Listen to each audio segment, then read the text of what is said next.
The spotlight burned my eyes as 20,000 people fell silent.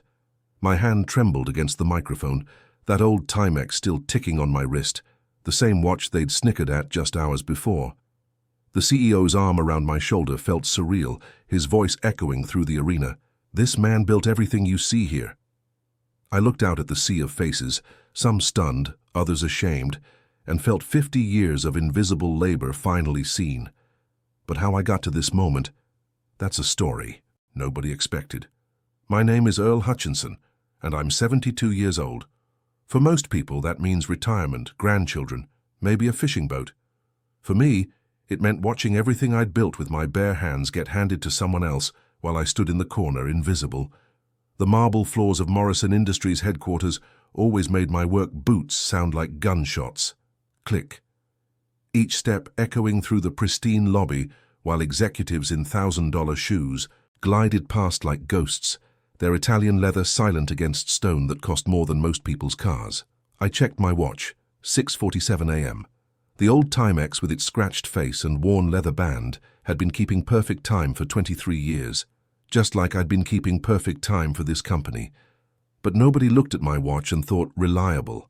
They looked at it and thought cheap. "Morning, Frank."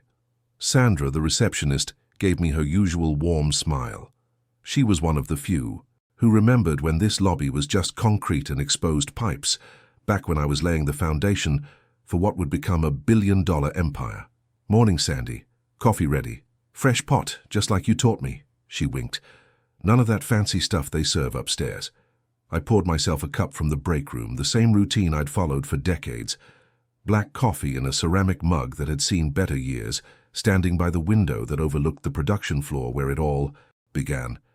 Down there, machines hummed with the precision I'd engineered, operated by workers I'd trained, producing the components that made Morrison Industries the leader in aerospace manufacturing. The elevator dinged behind me, and I heard the unmistakable sound of expensive heels against marble. Victoria Ashford stepped out, her Louboutin pumps clicking with the confidence of someone who'd never questioned whether she belonged somewhere. The new VP of Operations, Harvard MBA, 34 years, old with a handshake that could cut glass and a smile that never reached her eyes. "Frank." She nodded toward me like I was a piece of equipment she hadn't decided whether to upgrade or dispose of. "I need to see you in conference room A in 10 minutes. "What about?" "The restructuring." She was already walking away, her Hermes bag swinging with each step. "And Frank, try to be punctual." Punctual. I'd been showing up to this place before she was born, but sure, I'd be punctual. Conference room. I was where the big decisions got made. Floor-to-ceiling windows overlooking the city, a table that could seat 20, and coffee that cost more per cup than most people made in an hour. I took my usual seat at the far end, the one closest to the door, where I could slip out without disrupting the important people. Victoria entered with her entourage, Marcus Chen from finance, Linda Rodriguez from HR, and 2 consultants whose names I'd never bothered to learn. They carried tablets and leather, portfolios, while I had a yellow legal pad and a pen that leaked if you pressed too hard.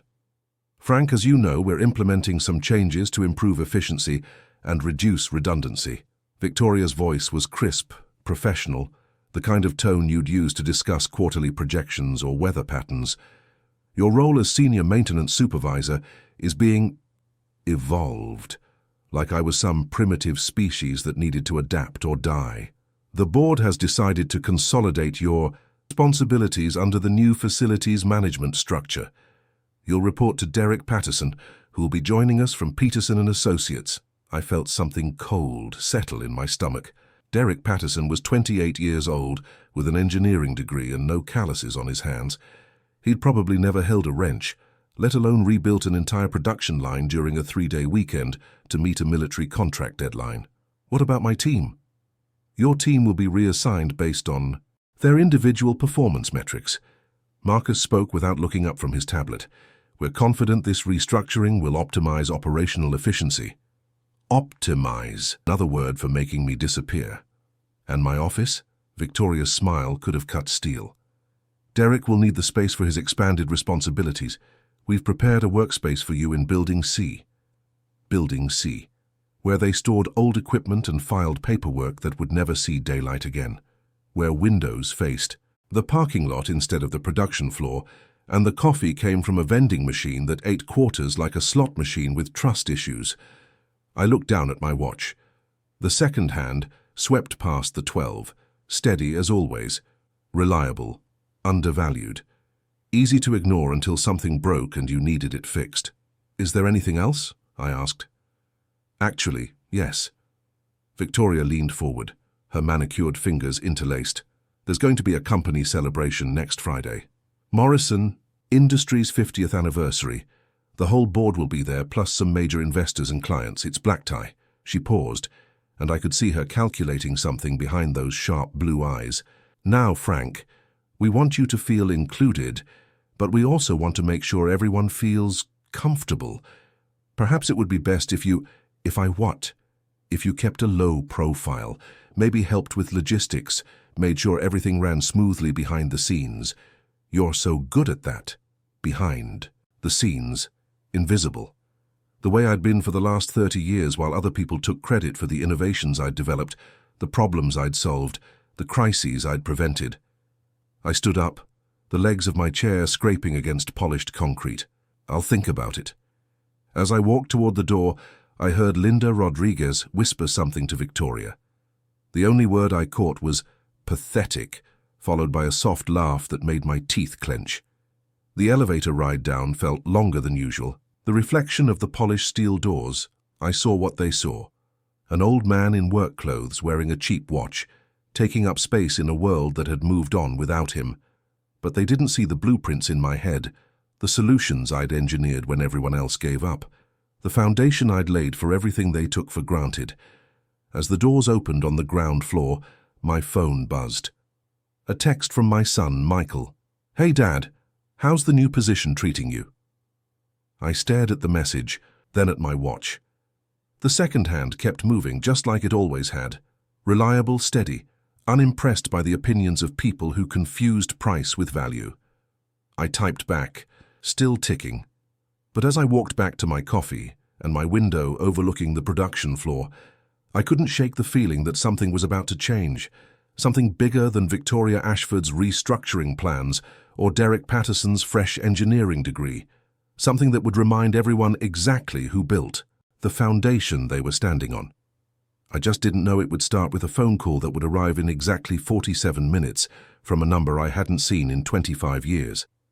The call came at exactly 8:34 a.m., just as I was watching Jimmy Rodriguez calibrate the new CNC machine on the production floor. My phone vibrated against my chest pocket, and the number on the screen made me forget how to breathe for a second.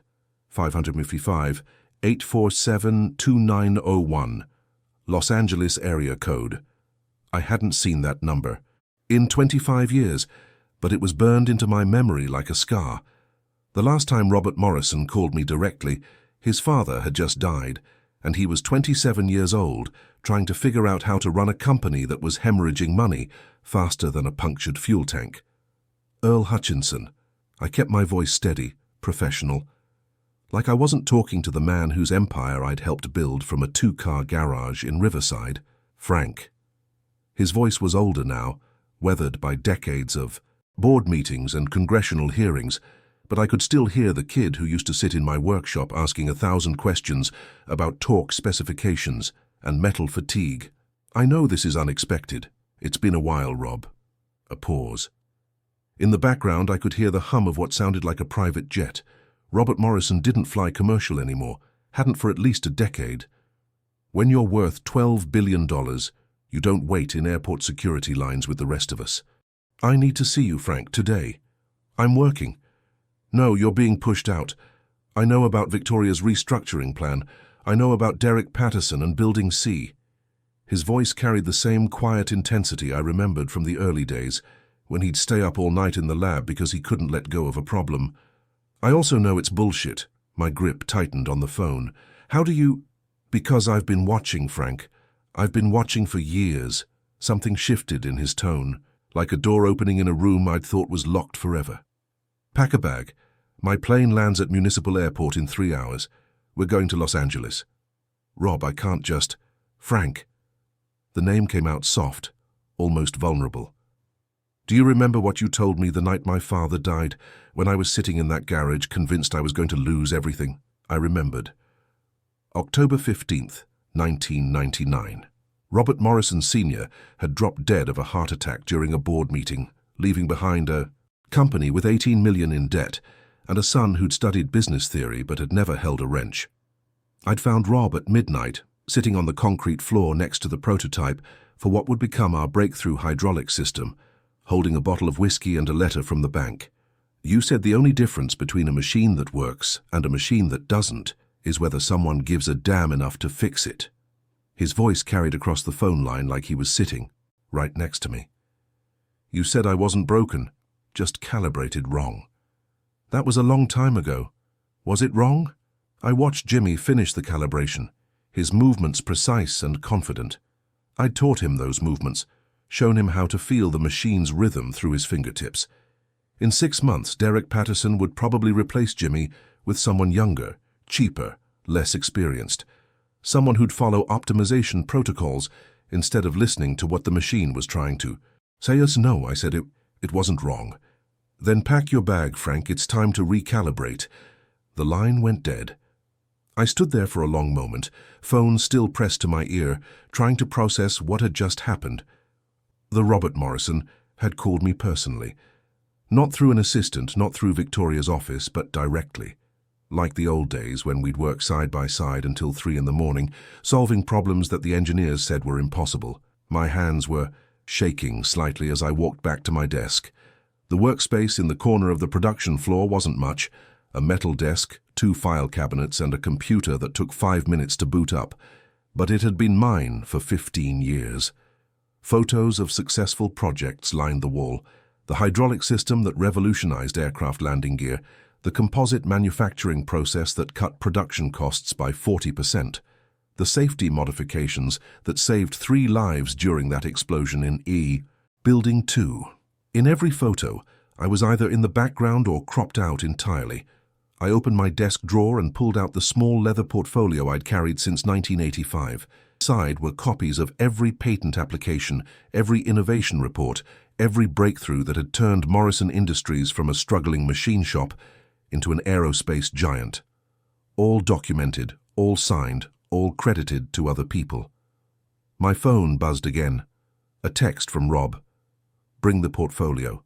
Bring everything. How did he know about the portfolio? I was still staring at the message when Victoria Ashford appeared next to my desk, like a well-dressed storm cloud.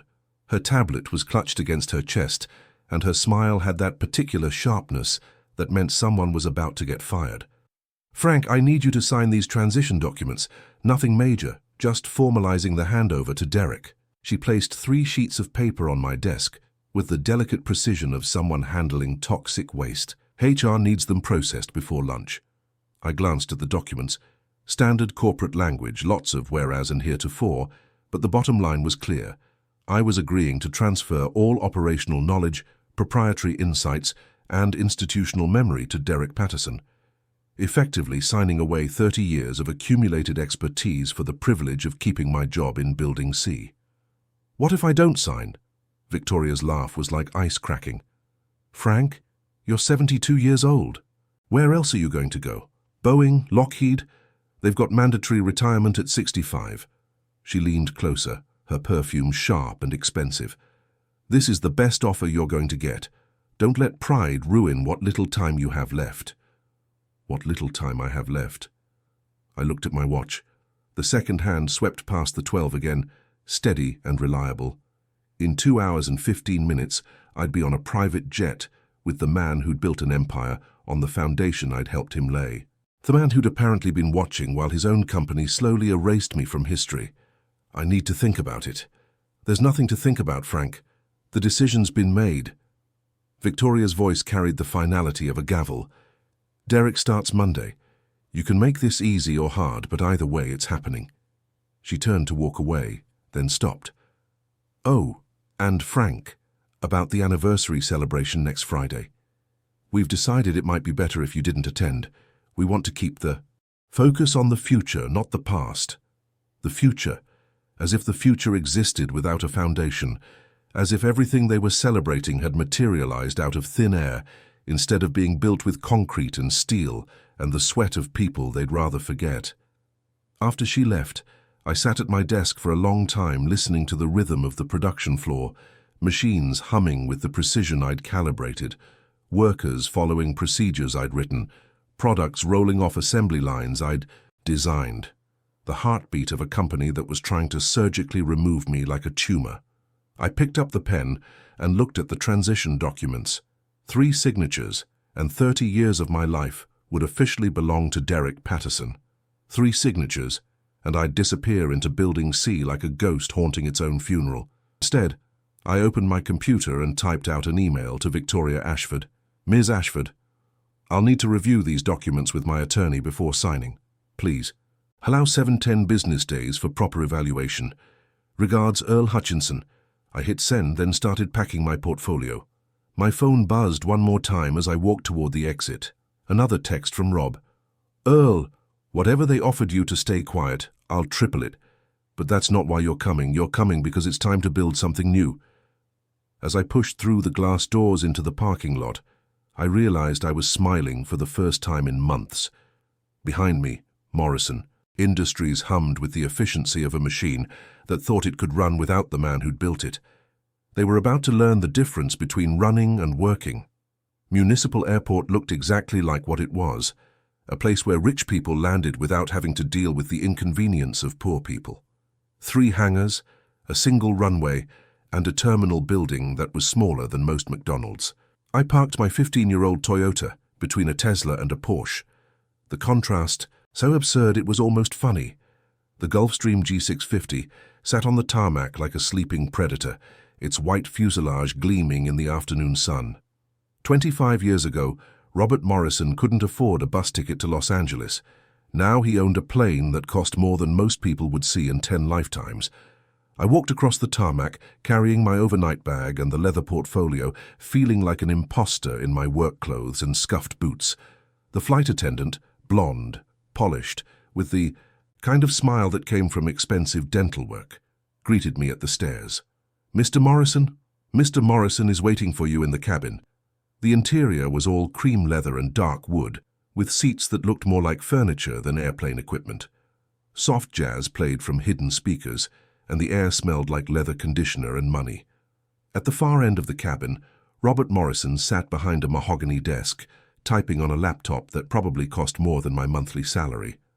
He looked up as I approached, and for a moment I saw the 27-year-old kid who used to show up at my house at midnight with sketches and wild ideas. The hair was silver now instead of black, and the face carried the weight of decades in boardrooms and congressional hearings, but the eyes were the same, intense, curious, stubborn as hell.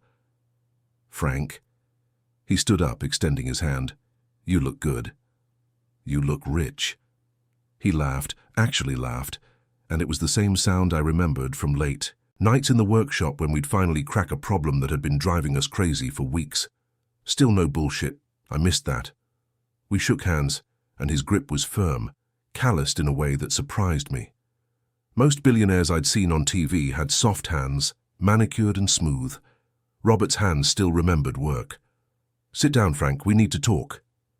I took the seat across from his desk, setting my portfolio on the floor beside me. Through the window, I could see the ground crew preparing for takeoff. In 20 minutes, I'd be 30,000 feet above the life I'd built, flying towards something I couldn't even begin to understand. First question, Robert said, leaning back in his chair. How long have you known? Known what? That Victoria Ashford has been systematically stealing your innovations and selling them to our competitors. The words hit me like a punch to the gut. I felt the color drain from my face, and my hands gripped the armrests of my chair hard enough to leave. Marks. What are you talking about? Robert opened a file folder and slid a photograph across the desk. It showed a hydraulic component that looked almost identical to the landing gear system I'd developed for the F-35 project, except this one had Chinese characters stamped on the housing. Nanjing Aerospace Industries has been producing modified versions of your designs for the past 18 months. The modifications are subtle, just different enough to avoid patent infringement, but the core Engineering is unmistakably yours. He slid another photo across the desk. This is the composite manufacturing process you developed in 2019. Boeing paid us $47 million for exclusive rights. Turns out it wasn't so exclusive. My mouth felt dry as sand. How do you know it's mine? Because I know your work, Frank. I've been studying your innovations for 25 years. He pulled out another file, this one thick with documents. Every breakthrough that's made Morrison Industries profitable came from your workshop. The hydraulic system that saved the company in 2001, the composite process that landed us the Boeing contract, the safety modifications that prevented 3 major accidents, all of it documented, all of it attributed to other people, all of it stolen.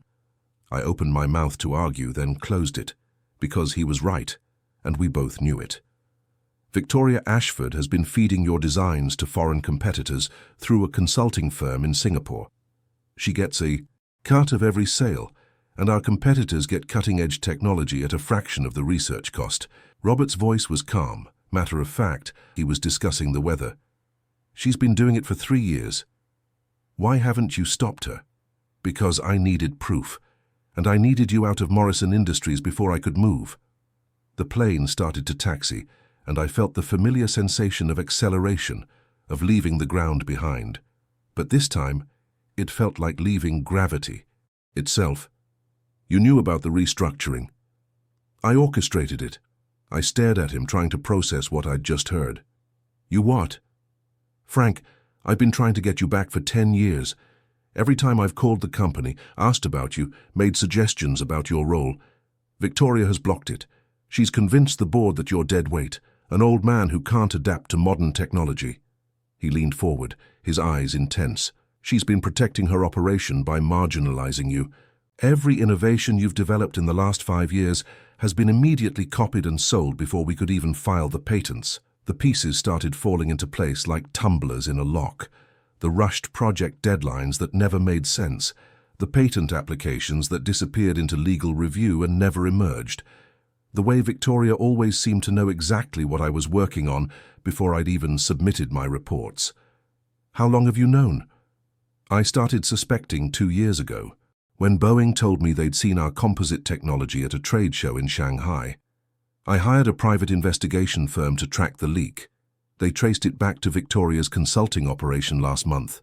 I felt something cold and angry settling in my chest. And you let her push me out. I had to, Frank.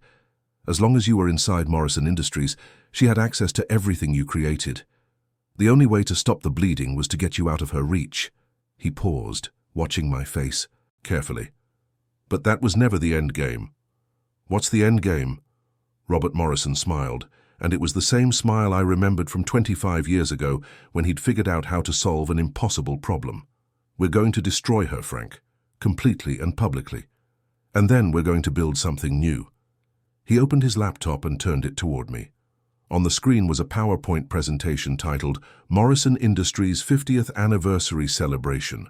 Special announcement. Next Friday, in front of 2,000 industry leaders, investors, and media representatives, I'm going to announce the launch of Morrison Advanced Technologies, a new division focused on next-generation aerospace innovation.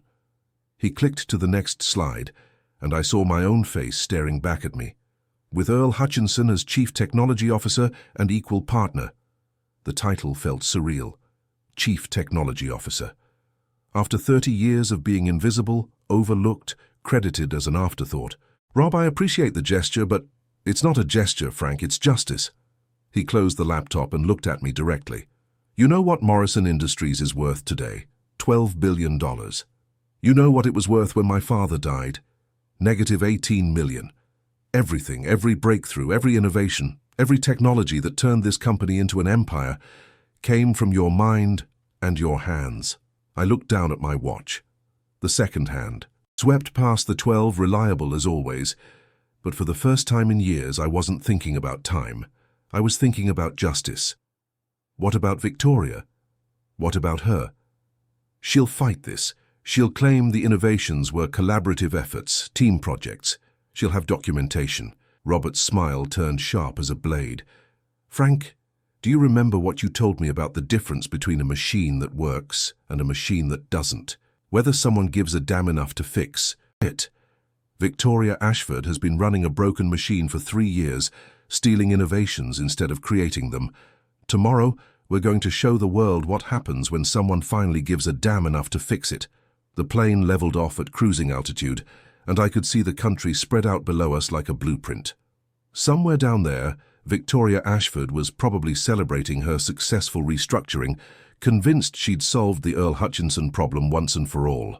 She had no idea the problem was just getting started. Los Angeles stretched out below us like a circuit board made of lights and concrete. I'd been here once before in 1987, when Morrison Industries was bidding on a military contract that would have saved the company. We lost that bid to Lockheed, and I'd flown home on a red-eye in coach, convinced we were finished. Now I was landing in a private jet, about to become a partner in a $12 billion empire. The irony wasn't lost on me.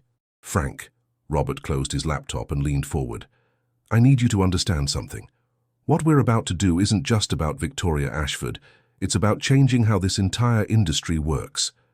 The Gulfstream touched down at LAX's private terminal with the gentle precision of a machine built by people who understood that billionaires didn't like turbulence. Through the window, I could see a black SUV waiting on the tarmac, its windows tinted dark enough to hide secrets, changing it.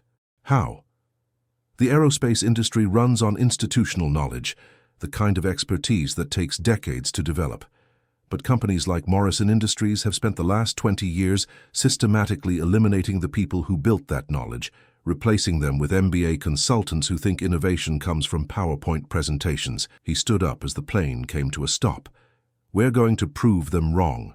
The SUV's driver was a woman in her 40s with prematurely grey hair and the alert posture that suggested military background.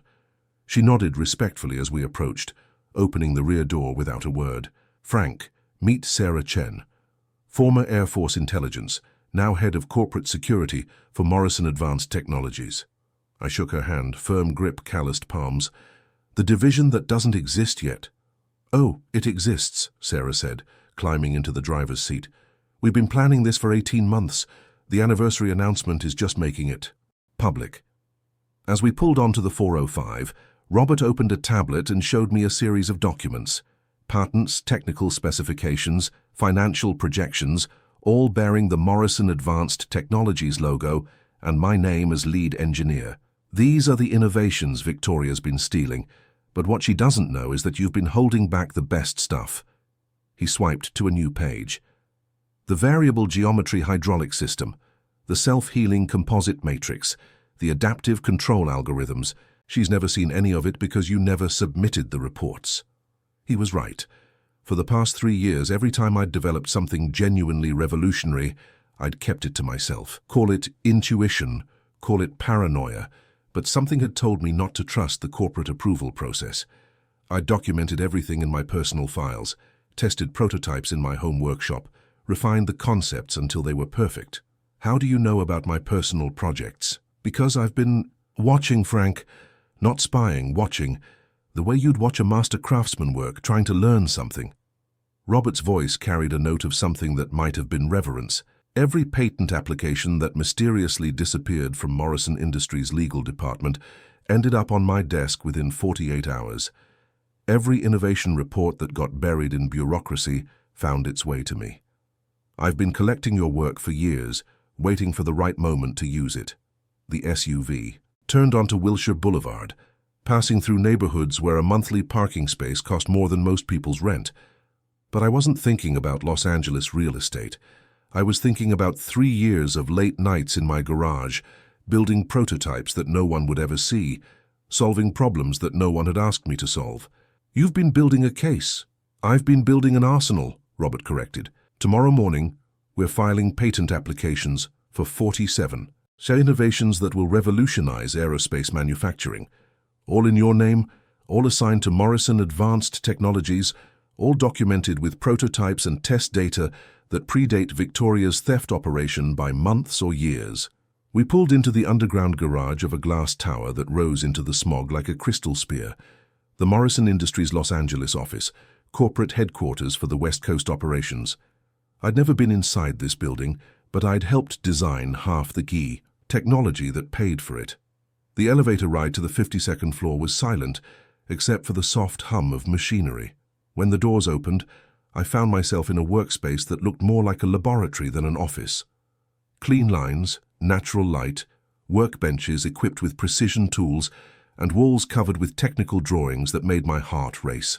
"Welcome to Morrison Advanced Technologies," Robert said. "Population, currently 3. By next month, hopefully 30. A young woman approached from one of the workbenches, wiping her hands on a shop rag. Asian, maybe 28, with the kind of focused intensity I recognized in good engineers. "Frank, this is Dr. Lisa Park, MIT dual PhD in aerospace engineering and materials science. She's been reverse engineering your innovations for the past 6 months. Lisa extended her hand, her grip firm and confident. "Mr. Morrison, it's an honor. Your work on composite stress distribution is incredible. I've been trying to figure out how you solved the thermal expansion problem for weeks." "Trade secret," I said, but I was smiling. It had been years since someone talked to me about my work with genuine excitement instead of corporate politeness. "Lisa's been building functional prototypes based on your documentation," Robert explained, leading us toward the workbenches. "She wanted to make sure everything worked exactly as designed before we went public. The prototypes were beautiful, precise, elegant, clearly built by someone who understood both the theory and the practice. I picked up a housing component for the variable geometry hydraulic system, feeling the weight and balance in my hands. "This is perfect. How did you get the tolerance specifications?" "From your notes," Lisa said. "Everything was documented down to the 1/10 of a millimeter. I've never seen technical documentation that detailed." I thought about all those late nights in my garage, measuring and remeasuring, documenting every specification because I knew no one else would. It had felt obsessive at the time, like the behavior of an old man who couldn't let go. Now it felt like vindication. "Frank," Robert said, "there's something else you need to see." He led me to a wall-mounted display showing financial projections. The numbers were staggering. Projected revenues in the hundreds of millions, licensing agreements with major aerospace manufacturers, manufacturing contracts that would employ thousands of workers. "This is what Victoria stole from you. Not just the innovations themselves, but the economic impact.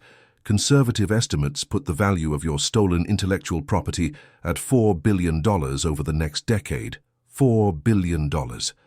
I thought about my monthly pension, my second-hand car, my apartment where the rent went up every year while my income stayed the same. I thought about Victoria Ashford's Hermes bag and Derek Patterson's fresh engineering degree. What do you need from me? "I need you to be yourself, Frank. No corporate double talk, no MBA jargon, just the man who built the foundation for everything we're celebrating." Robert walked to the window overlooking downtown Los Angeles. "Friday night, at the anniversary celebration, when they introduce you as my partner, I want you to tell them exactly what you've been working on for the past 3 years. I want you to show them what real innovation looks like." Through the window, I could see the lights of the city, spreading out like stars. Somewhere down there, Victoria Ashford was probably reviewing her restructuring plans, confident that she'd successfully eliminated the Earl Hutchinson problem. Somewhere, Derek Patterson was preparing to take over operations he'd never understand. Somewhere, workers who'd never heard my name were operating machines I'd designed, following procedures I'd written, building products based on innovations I'd created. And after Friday? After Friday, everything changes. Robert turned from the window, his expression serious. Morrison Advanced Technologies becomes a full subsidiary of Morrison Industries. You become CTO with complete autonomy over research and development. Victoria Ashford gets arrested for industrial espionage and corporate theft, and the industry learns that experience isn't something you can outsource to consultants. I looked at my watch. The second hand swept past the 12, steady as always. But for the first time in decades, I wasn't counting down to retirement or measuring how much time I had left. I was counting up to something new. "There's a hotel room reserved for you at the Beverly Hills," Robert said. "Tomorrow we'll spend the day reviewing the presentation materials and coordinating with the FBI." "The FBI?" Sarah Chen appeared at my shoulder, her expression professionally neutral. Industrial espionage is a federal crime, Mr. Morrison. We've been building a case with the Bureau's Economic Espionage Unit for the past 8 months. Friday night, after the public announcement, Victoria Ashford will be arrested on charges of theft of trade secrets, conspiracy, and violation of the Economic Espionage Act. It was perfect. Brutal, elegant, and absolutely perfect. As we rode the elevator down to the garage, I found myself thinking about the moment from the opening hook, standing on a stage in front of 20,000 people, feeling 50 years of invisible labor finally seen. In 3 days, that moment would become reality. But first, Victoria Ashford was going to learn what happened when you tried to steal thunder from the man who'd taught lightning how to strike. The Beverly Hills Hotel was the kind of place where even the doormen looked like they could afford better clothes than I owned. Pink stucco walls, palm trees that probably cost more to maintain than my annual salary, and a lobby where everyone whispered like they were in church, except the god they worshipped was money. My room was on the 7th floor with a view of Rodeo Drive, where people spent more on handbags than most folks made in a year. I set my overnight bag on the bed and walked to the window, watching Ferraris and Bentleys navigate traffic like exotic fish in an aquarium built for millionaires. The irony wasn't lost on me. 48 hours ago, I was being shuffled off to Building C like a broken piece of equipment. Now I was staying in a hotel suite that cost more per night than my monthly rent. Tomorrow, I'd be a partner in a billion-dollar enterprise. If everything went according to plan. My phone buzzed. A text from Robert. Dinner at 7, Matsuhisa, Beverly Hills. Bring the portfolio. We're going over everything one more time. I looked at my reflection in the bathroom mirror while I shaved. The face staring back was still 72 years old, still lined with decades of shop work and sleepless nights, but something had changed around the eyes. For the first time in years, I looked like a man with something to prove instead of something to lose. Matsuhisa was the kind of restaurant where they didn't bother putting prices on the menu, because if you had to ask, you couldn't afford it. Robert was already seated at a corner table, studying documents while a waiter hovered nearby like a well-trained servant. Frank.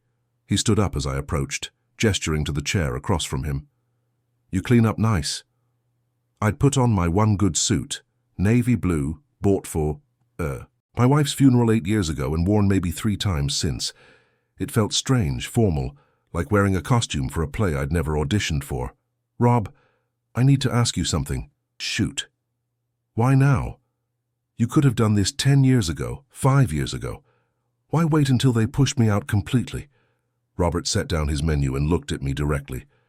Because 10 years ago, you still believed the system would work.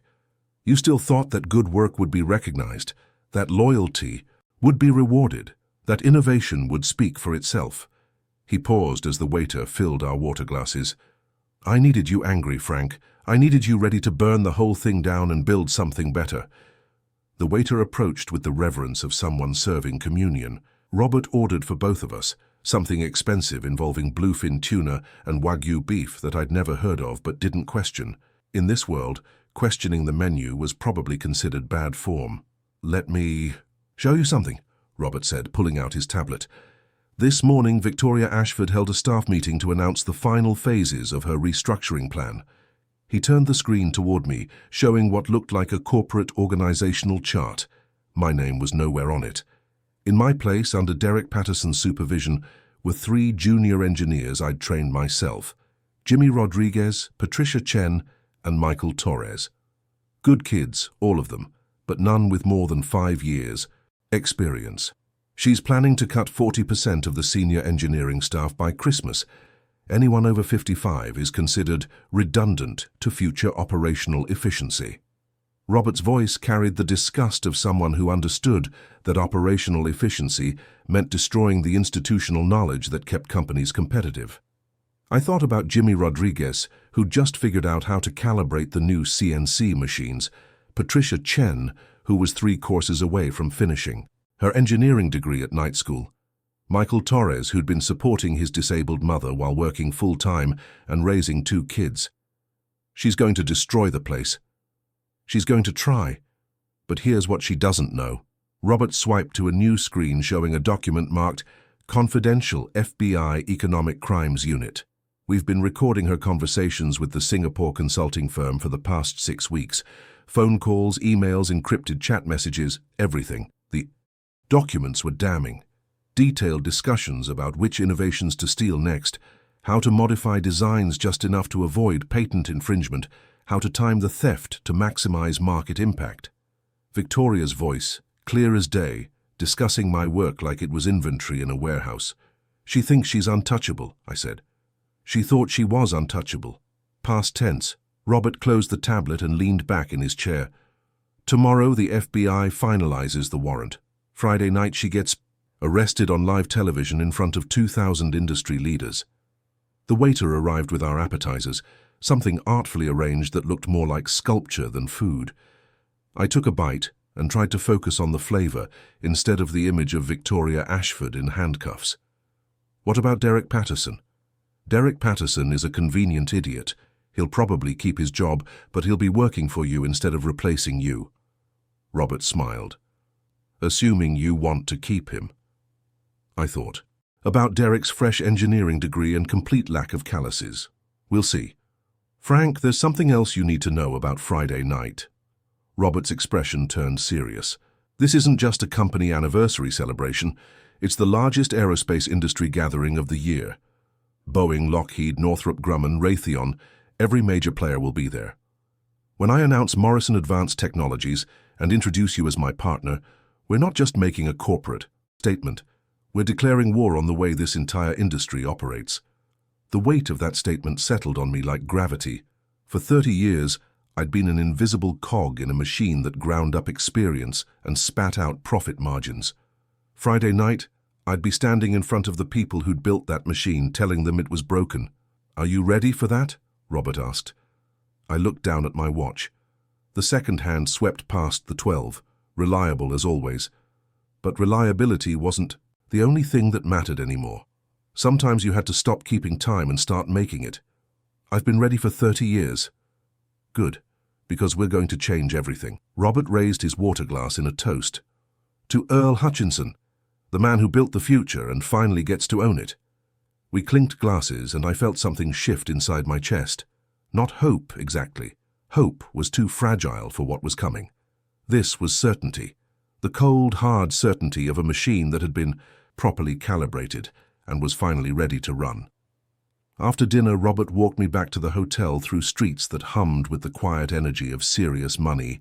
Mercedes and BMWs whispered past like mechanical ghosts, carrying people who'd never questioned whether they belonged in a world of leather seats and climate control. One more thing, Frank. Robert stopped outside the hotel entrance. Friday night, when you're standing on that stage, I want you to remember something. You're not just representing yourself. You're representing every engineer, every machinist, every craftsman who's ever been told their experience doesn't matter because it can't be measured in quarterly profits. In the distance, I could hear the Pacific Ocean breaking against the Santa Monica coast. Waves that had been moving for millions of years, wearing down cliffs and reshaping coastlines with the patient persistence of natural forces. 3 days, Robert confirmed. And then, Victoria Ashford learns what happens when you steal thunder from the man who taught lightning how to strike. As I rode the elevator to my room, I thought about the workers back at Morrison Industries, Jimmy Rodriguez, Patricia Chen, Michael Torres, and dozens of others who'd put their trust in machines I'd designed and processes I'd developed. They had no idea their jobs hung in the balance of a restructuring plan designed by someone who'd never held a wrench. Friday night, that would change. Friday night, experience would finally trump optimization, and the people who built things would remember what it felt like to be valued for more than their efficiency ratings. I looked at my watch one more time before turning off the lights. In 67 hours, I'd be standing on a stage in front of 20,000 people, feeling 50 years of invisible labor finally seen. But first, I had to survive 2 more days of being Earl Hutchinson, Senior Maintenance Supervisor, Building C. The hardest part was going to be pretending I didn't already know how the story ended. Friday morning in Los Angeles dawned with the kind of crystalline clarity that only came after the Santa Ana winds had blown all the smog out to sea. I stood at the window of my Beverly Hills hotel suite, watching Ferraris and Bentleys navigate Rodeo Drive like mechanical sharks hunting for prey, while my phone buzzed with increasingly frantic messages from Morrison Industries. The first text had come at 6:23 a.m. from Victoria Ashford. "Frank, where are you? Derek needs immediate transition briefing." I'd ignored it just like I'd ignored the 7 voicemails that followed. Let Victoria sweat. In 12 hours, she'd have bigger problems than my absence from Building C. My phone rang at 7:15. Robert Morrison, calling from somewhere that sounded like organized chaos. Voices in the background, phones ringing, the mechanical hum of serious preparation. "Frank, we have a problem." "What kind of problem?" "Victoria's people called the FBI field office in Los Angeles this morning. She's claiming you've been stealing proprietary information and selling it to competitors." Robert's voice was calm, but I could hear the steel underneath. "She's trying to get ahead of our announcement by painting you as the criminal." I felt something cold settle in my stomach. Victoria was smarter than we'd given her credit for. Instead of waiting to be exposed, she was launching a preemptive strike, using her Harvard MBA and corporate connections to flip the narrative before we could control it. "Does Agent Martinez know?" "Agent Martinez is the one who called me. Victoria filed a formal complaint alleging that you've been conducting corporate espionage for the past 3 years. She's provided documentation, witness statements, and a very convincing timeline that makes you look like a disgruntled employee seeking revenge." Through the window, I watched a Maserati pull up to the hotel's valet stand. The driver, young, confident, wearing clothes that cost more than most people's monthly salary, tossed his keys to an attendant like he was discarding trash. The same casual arrogance Victoria displayed when she discussed human resources, treating people like equipment to be optimized or discarded. "What's her evidence?" "Copies of your personal files, the innovations you've been developing in your home workshop, patent applications that predate Morrison Industries' official research by months." Robert paused, and I could hear papers rustling. "Frank, she's somehow gotten access to everything you've been working on privately." That was impossible. My workshop was locked, my files were secured, my prototypes were... The realization hit me like a hydraulic failure at 30,000 feet. Derek Patterson, fresh engineering degree, soft hands, eager to please. He'd asked me 3 weeks ago for a knowledge transfer meeting, claiming he wanted to understand my creative process before taking over operations. I'd refused, but he'd been persistent, asking technical questions, requesting documentation, suggesting we review my legacy projects together. He'd been fishing, and I'd been so focused on Victoria's corporate theft that I'd missed the amateur spy right under my nose. "She's been planning this for weeks," I said. "Maybe months." "It gets worse. She scheduled a press conference for 4 p.m. today, 2 hours before our announcement. She's going to publicly accuse you of industrial espionage, claim that Morrison Industries has been the victim of a sophisticated theft operation, and position herself as the executive who uncovered the conspiracy." The brilliance of it was staggering. Victoria would present herself as the corporate hero who'd discovered treachery, while I became the bitter old man who'd betrayed the company that had employed him for 30 years. She'd use my own innovations as evidence against me, claiming I'd stolen them from Morrison Industries, instead of the other way around. "What about Agent Martinez?" "She's on her way to your hotel. The FBI can't ignore formal allegations of corporate espionage, even when they know the real story. They have to investigate Victoria's claims before they can proceed with ours." My phone buzzed with another text. This time it was from Derek Patterson. "Mr. Morrison, Ms. Ashford needs you to return immediately for emergency audit of your personal files, FBI involvement possible." They were trying to panic me into running, making me look guilty by fleeing before the investigation could proceed. If I disappeared now, Victoria's narrative would be confirmed. The guilty old man who'd stolen from his employers and vanished when confronted with evidence. "Rob, what's Plan B?" "Plan B is that we accelerate everything. Agent Martinez has been gathering evidence for 8 months. Financial records, recorded conversations, documentation of Victoria's Singapore operation. We move the timeline up and arrest her before the press conference." "Can they do that?" "They can if we provide additional evidence that proves Victoria's allegations are fabricated. something that shows she's been planning this frame job as part of her cover-up. I thought about Derek Patterson's soft hands and eager questions, about Victoria's sudden interest in auditing my personal files, about the coincidental timing of her allegations just hours before our planned announcement. I might have something. 20 minutes later, Agent Martinez knocked on my hotel room door. She looked like someone who'd spent the night drinking coffee and reviewing legal documents. Her professional composure slightly frayed around the edges. "Mr. Morrison, we need to talk." She sat in the chair by the window while I remained standing, both of us aware that this conversation would determine whether I spent tonight as a partner in a billion-dollar enterprise or as a suspect in a federal investigation. "Victoria Ashford has provided compelling evidence that you've been stealing proprietary information, patent applications, technical specifications, prototype documentation, all filed under your name for innovations she claims were developed by Morrison Industries teams." She's lying. I know she's lying, but proving it just got harder. Agent Martinez pulled out a tablet, showing me documents I recognized. My own work, my own innovations, presented as evidence of my own guilt. She's claiming that these projects were collaborative efforts, team initiatives that you've tried to claim sole credit for. What about Derek Patterson? What about him? I told her about Derek's persistent questions, his requests for documentation, his eagerness to understand my creative process, about how Victoria had positioned him to access my work while keeping her own hands clean. Agent Martinez made notes, her expression professionally neutral. "That's helpful, but circumstantial. We need something concrete that proves Victoria orchestrated this frame job." My phone buzzed. Another text from Derek. "Emergency meeting moved to 3 p.m. Please confirm receipt." I showed the message to Agent Martinez. "He's been texting me all morning, getting more desperate." "Call him back." "What?" "Call Derek Patterson. Tell him you're on your way back to handle the emergency audit. See what he says when he thinks you're cooperating." I dialed Derek's number, putting the phone on speaker. He answered on the first ring, his voice tight with nervous energy. "Frank, thank God, where are you?"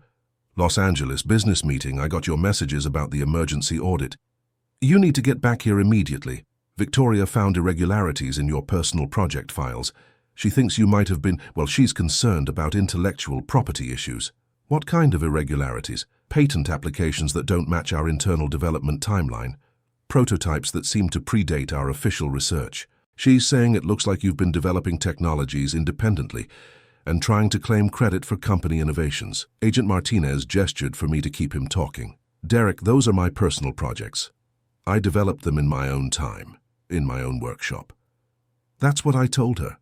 "But she says everything you developed while employed by Morrison Industries belongs to the company, regardless of where you did the work." His voice dropped to a whisper. "Frank, she's talking about involving law enforcement. She thinks this might be criminal. Criminal.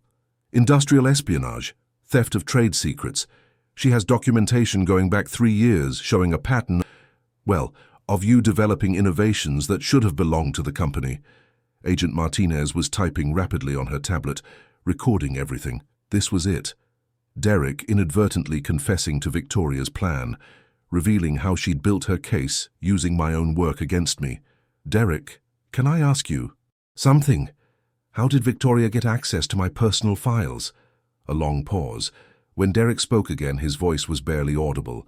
"She asked me to review your knowledge transfer materials. She said she wanted to understand your technical contributions before the transition. I thought I was helping preserve institutional knowledge. You gave her copies of my files. She said it was standard procedure for senior employee transitions. I didn't know. Frank, did I do something wrong?" Agent Martinez was smiling for the first time since I'd met her. Derek Patterson had just confessed to corporate espionage on a recorded phone line, admitting that Victoria had used him to steal my intellectual property for the purpose of framing me for theft. "Derek, I need you to do something for me. Don't give Victoria any more documentation. Don't attend any more meetings about this audit. And whatever you do, don't sign anything that claims I stole company property." "Why?" "Because in about 6 hours you're going to understand exactly what Victoria Ashford has been doing for the past 3 years, and you're going to be very grateful you didn't help her do it." I hung up and looked at Agent Martinez. She was already on her phone, speaking rapidly to someone who sounded like they had the authority to arrest corporate executives. "We have enough," she said, after ending her call. "Derek's confession, combined with our existing evidence, gives us probable cause for immediate arrest. Victoria Ashford will be taken into custody at 5:30 p.m., 30 minutes before her press conference." "What about tonight's announcement?" "Tonight's announcement proceeds as planned. You'll wear this." She handed me a small device that looked like a hearing aid, "so we can coordinate security and ensure everything goes smoothly." I looked at the earpiece, then at my watch. The same Timex that had been keeping perfect time for 23 years, the same cheap watch that Victoria's people had, snickered at just days ago. In 7 hours, I'd be standing on a stage in front of 20,000 people, watching Victoria Ashford get arrested for the crimes she'd tried to pin on me. Justice in real time, broadcast live to an industry that had forgotten the difference between building things and stealing them. Agent Martinez stood up, preparing to leave. "Mr. Morrison, one last thing. When you're on that stage tonight, remember that you're not just representing yourself.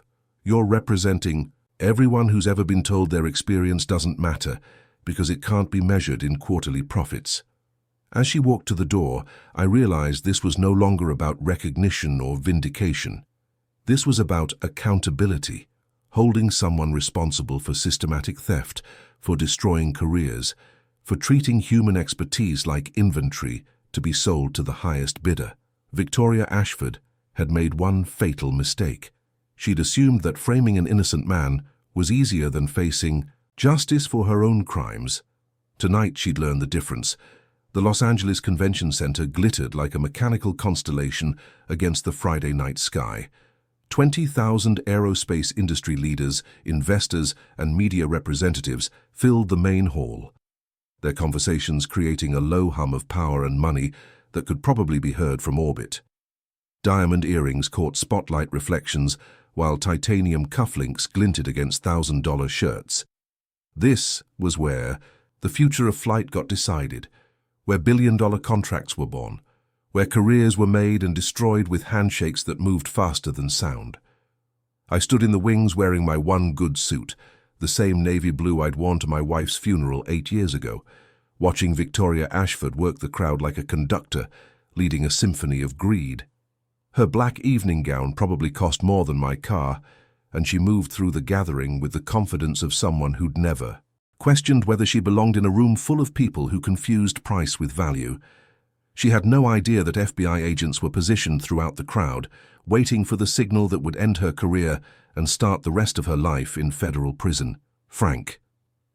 Robert Morrison appeared at my shoulder, adjusting his bow tie with the casual precision of someone who'd worn formal wear to more events than most people attended in a lifetime.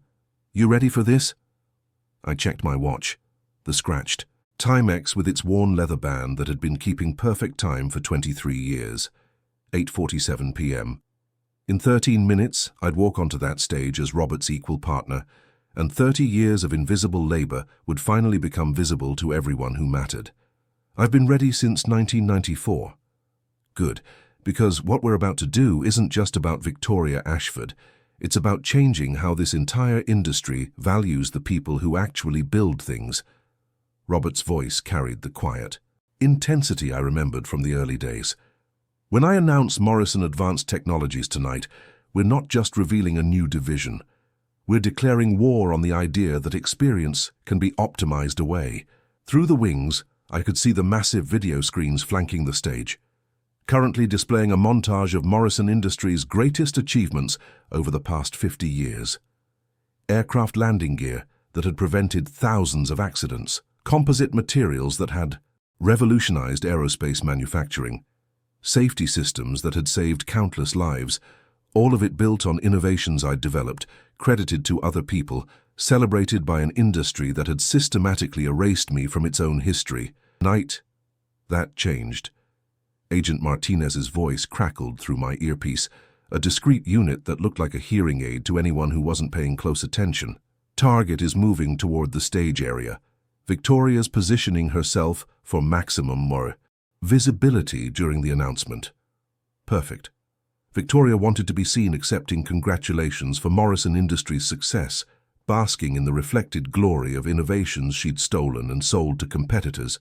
She'd get her visibility, just not the kind she was expecting.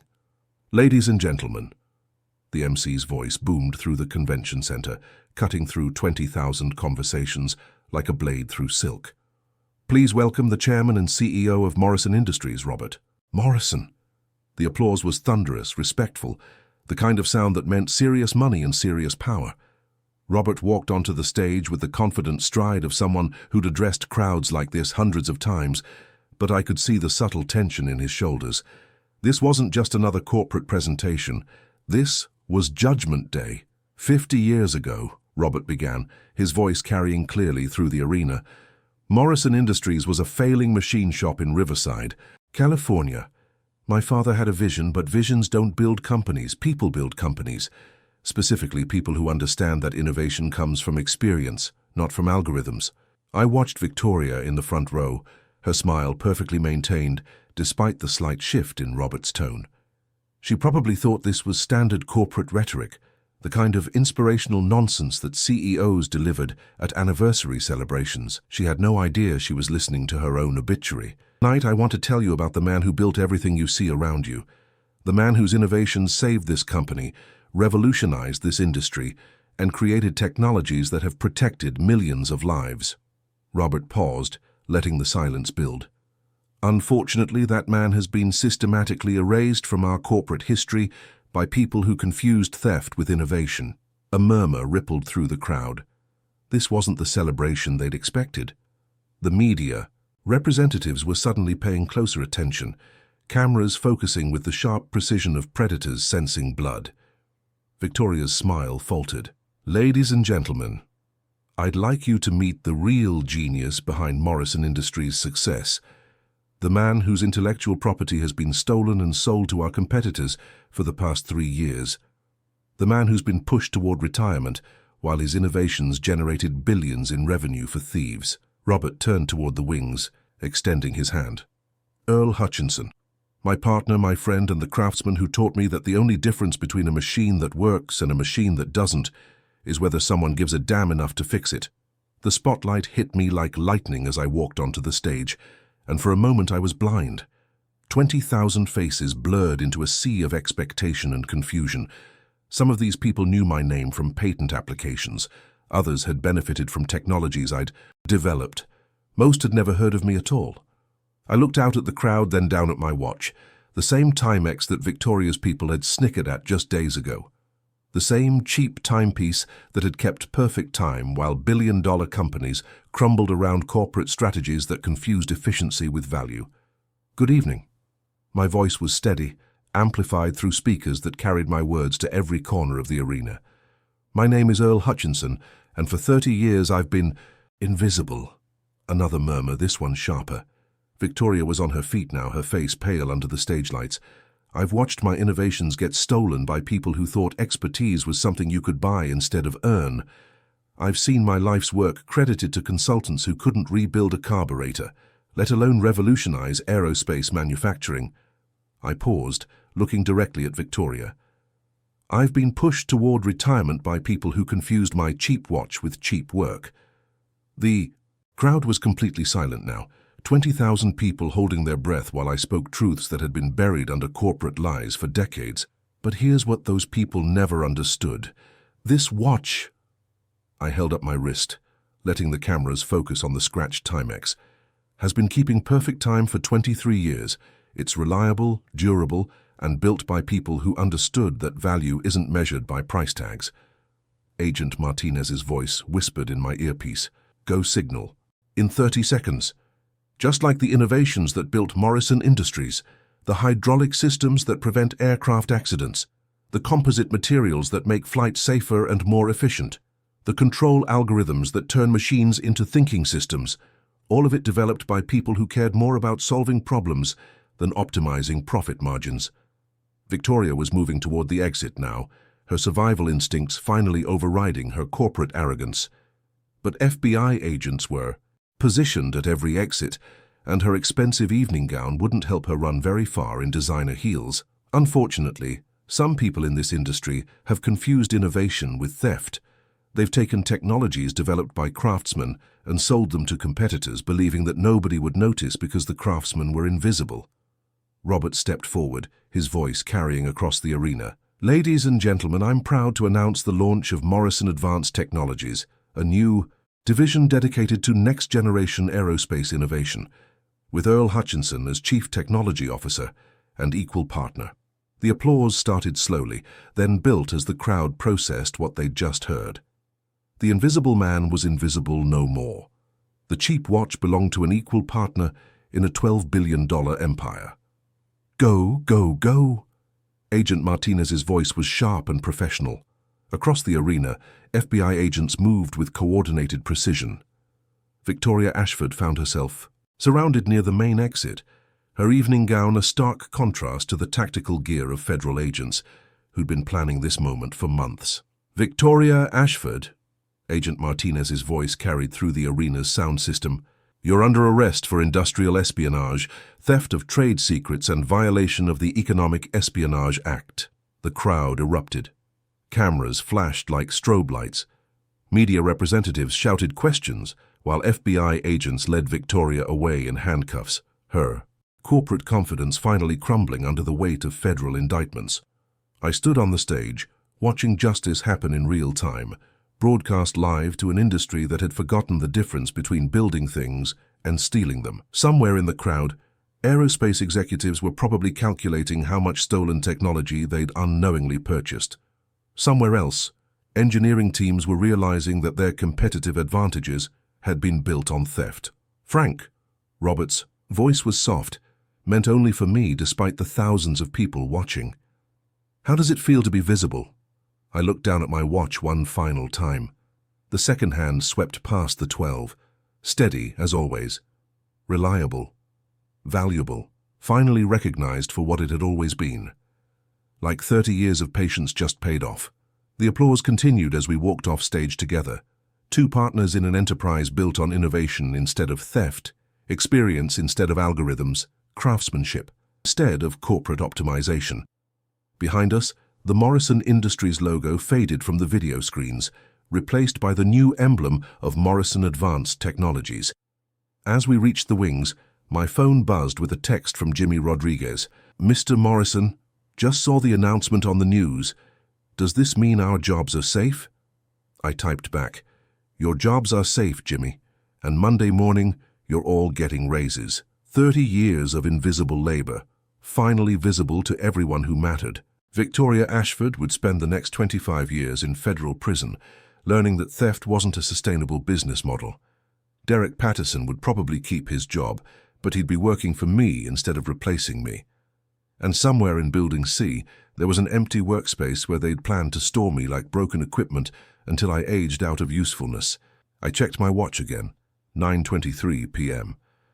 The second hand swept past the 12, just like it always had, reliable, durable, and built by people who understood that value wasn't measured by price tags. They'd laughed at my cheap watch until the CEO called me his partner on stage. Now nobody was laughing at all.